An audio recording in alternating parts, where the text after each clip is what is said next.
બંધારણીય માંગણી છે.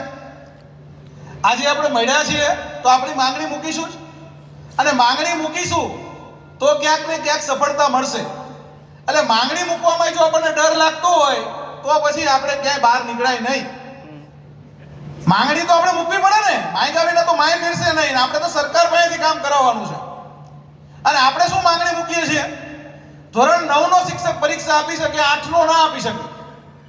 ચાલે? ના જ ચાલે ને. એટલે માંગણી મૂકવામાં ડરવાનું ના હોય. આપણે ઘણીવાર આમ તો ઘણા બધા પ્રસંગોમાં મળ્યા, ઘણી બધી વાર માંગણી મૂકવાઈ ગયા, પણ આપણું સંખ્યાબળ ક્યાંક ને ક્યાંક ઓછું પડતું હતું. આજ તમે બધા મિત્રોએ સંખ્યાબળ દેખાડી દીધું છે. ચલો, આમાંથી કેટલા મિત્રો, આમ તો ઘણા બધા મિત્રો પરિચિત હશે, કેટલા મિત્રો ઓળખે છે મને આમ વ્યક્તિગત રીતે? મોટા ભાગના ઓળખે જ છે, એટલે પરિચયની તો આમ તો જરૂર નથી, બરાબર ને? પરિચય છે મંદિરમાં દેવો અને મારો, અને મને મસ્જિદોમાં ખુદા ઓળખે છે.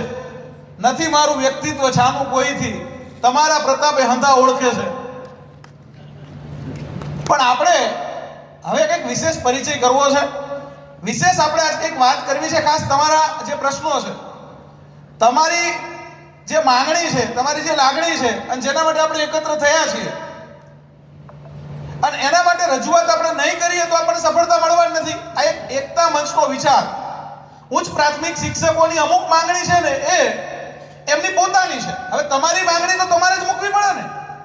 તમારી માંગણી મૂકવા, ચાલો હું તમારી સાથે છું, પણ તમારી માંગણી મૂકવા માટે તમારે આવવું તો પડશે, તમારી રજૂઆત તો આપવી પડશે.